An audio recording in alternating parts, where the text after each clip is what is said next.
وہ ایک بیماری ہے حسد.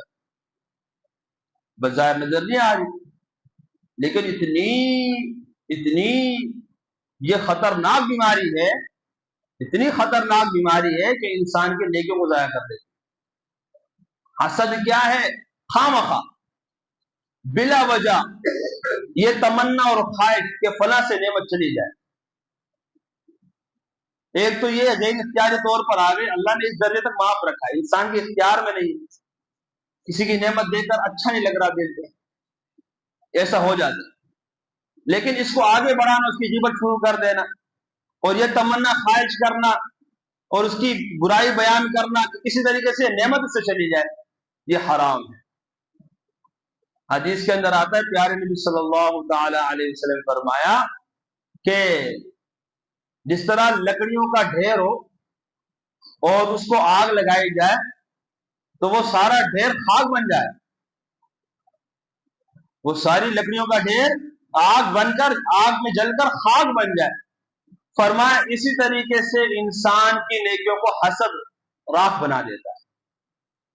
ان الحسد یأکل الحسنات کما تأکل النار الحطب او کما قال صلی اللہ علیہ وسلم. حسد اتنی خطرناک بیماری ہے، انسان کی کئی نمازوں کو، کئی درجنوں روزوں کو، کئی ڈھیروں صدقہ خیرات کو ملیا میٹ کر دیتا، انسان کو نظر ہی نہیں آتا. لا حاصل بیماری، اپنے آپ کو ہی دکھ دینا، اپنے آپ کو ہی تڑپانا، اپنے آپ کو ہی جلانا. جسے دیمک کسی لکڑی کو لگ جائے، بظاہر نظر نہیں آتا، اندر سے کھا رہا ہوتا ہے، ایک عرصے کے بعد نظر آتا ہے اندر سے تو بالکل کھوکھلی ہے لکڑی. یہ حسد ایسی ہے نیکیوں کے لیے دیمک کی مثال ہے، لیکن وہ کھا جاتی ہے. اب یہ بظاہر نظر نہیں آ رہی. ایک حدیث میں پیارے نبی صلی اللہ تعالی علیہ وسلم نے حضرت انس رضی اللہ تعالیٰ کو فرمایا، یا بنیا، اے میرے بچے، ان تقدر ان تصبح وتمسی وليس في قلبك غش لاحد فافعل وذلك من سنتي ومن احب سنتي فقد احبني ومن احبني كان معي في الجنة او كما قال صلی اللہ علیہ وسلم. آپ نے بڑے پیار کے انداز میں فرمایا، اے میرے بچے، یا بنیا، اے میرے پیارے بچے. چھوٹے تھے، اللہ کے رسول صلی اللہ علیہ وسلم کی خدمت میں 10 سال رہے، آپ ان کی تربیت فرما رہے ہیں، آپ تربیت فرما رہے ہیں ذمہ دار ہونے کی حیثیت سے. فرمایا میرے بچے، اگر تمہارے صبح شام اس طرح گزرے کہ تمہارے دل میں کسی کے لیے حسد نہ آئے، کھوٹ نہ آئے، بغض نہ آئے، اگر تم سے ہو سکے، ان تقدیر مطلب یہ ذرا ہے مشکل، لیکن کر لو تو بڑا فائدے میں ہو. ففعل، ایسا ہی رکھنا اپنے دل. اگر تمہارا دل ایسا رہے، صبح شام ایسی گزر جائے تو ایسے ہی رہنا. فرمایا میرا تو یہی طریقہ ہے.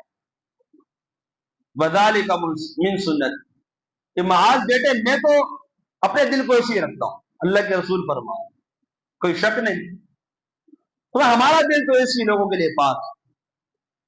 فرمایا جو میری اس سنت سے محبت کر لے گا، اس کو اپنا لے گا، اس کو اختیار کر لے گا، وہ میرا پیارا بن جائے گا. وہ جو میرا پیارا بن گیا، جنت میں میرا ساتھی ہمیشہ کے لیے.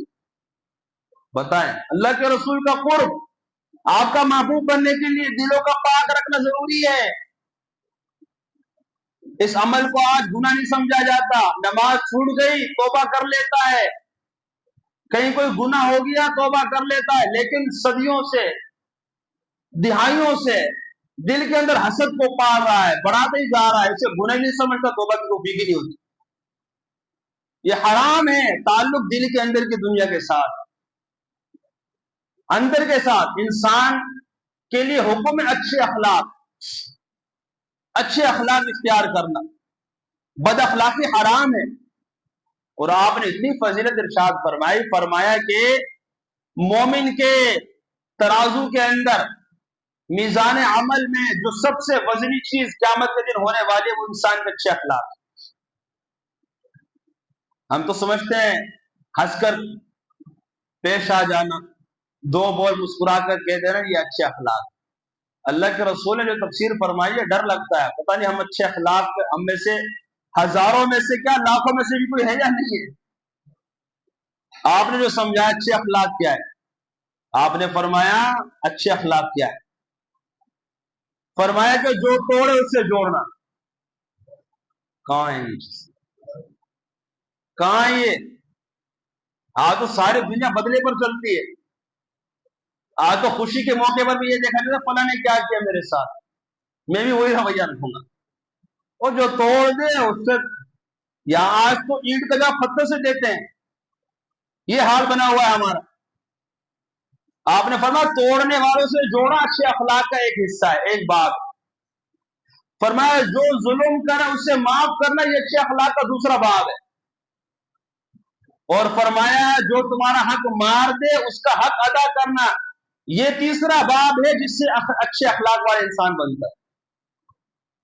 میں عرض کر رہا ہوں یہاں تو بدلے سے چل رہے ہیں آج کل، خوشی کے موقع پر تحائف دینے کے وقت دیکھا جاتا ہے سالوں پہلے میرے ساتھ کیا معاملہ ہوا، یہ کہا ہے جو نہ دے اس کو دے دینا، جو ظلم کرے اسے معاف کر دینا، جو توڑ دے اسے جوڑ دینا۔ یہ تو ایک اچھمبی سی باتیں محسوس ہو رہی ہیں، یہ بھی ہوتا ہے کہ دنیا میں اللہ کے رسول کے یہ اخلاق تھے، وَإِنَّكَ لَعَلَىٰ خُلُقٍ عَظِيمٍ۔ آج میرے بھائی دوستوں بزرگوں بڑے افسوس سے کہنا پڑتا ہے اخلاق والے نبی کی بد اخلاق امتی ہے۔ آج اس کو 2 ڈگریاں حاصل ہو گئی، کچھ عہدہ مل گیا، وہ سب سے بڑا بد اخلاق بن جاتا ہے، بات کرنے کی تمیز ہی نہیں رہتی۔ جو اسپیشلسٹ بن جاتا ہے وہ بڑے درجے کا بد اخلاق بن جاتا ہے، دیکھا جاتا ہے۔ اچھا ہندو ڈاکٹروں کے پاس آپ جاؤ گے آپ کے لیے کھڑے ہو جائیں گے، یہ ہمارے اخلاق انہوں نے لے لی۔ اور مسلمان 2-4 عہدے کیا ہو جائیں، 2-4 ڈگریاں کیا مل جائیں، اس کے پاس جاؤ گے سلام کا جواب نہیں دیں گے۔ اور تعارف کیا ہے؟ ہم اخلاق والے نبی کے امتی ہے، پورا تعارف یہ ہے ہم اخلاق والے نبی کے بد اخلاق امتی۔ اخلاق ہے ہی نہیں آج، اللہ کے رسول کے ہم نام کے ہی صرف ان سے محبت کا بھرم رکھنے والے، عمل کے میدان میں ہم صفر، بد اخلاق، انتہائی درجے کے بد اخلاق۔ اخلاق کا تعلق انسان کے دل کے ساتھ، اچھے اخلاق فرض، بد اخلاق برے اخلاق سے بچنا فرض، برے اخلاق اختیار کرنا حرام، اس کا تعلق انسان کے دل کے ساتھ۔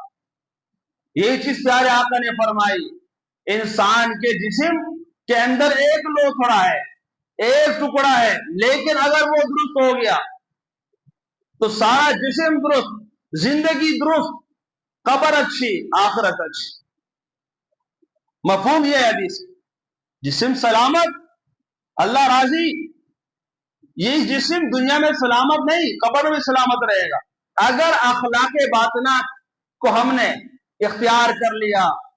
جو باطنی فرائض ہے ان کا بھی کرنا، اور جو باطنی حرام چیزیں ہیں ان سے بچنا بھی فرض۔ میں نے عرض کیا کہ جس طرح جسم کا تعلق دل کے ساتھ یہ نظر آ رہا ہے، آپ میں سے اکثر بھائی نہیں تھے، بعد میں آئے، کہ پیدائش سے پہلے دنیا میں آئے نہیں تھے، دل نے کام کرنا شروع کر دیا، موت تک یہ کام کیے جا رہا ہے، ایک سیکنڈ کے لیے آرام نہیں کرتا۔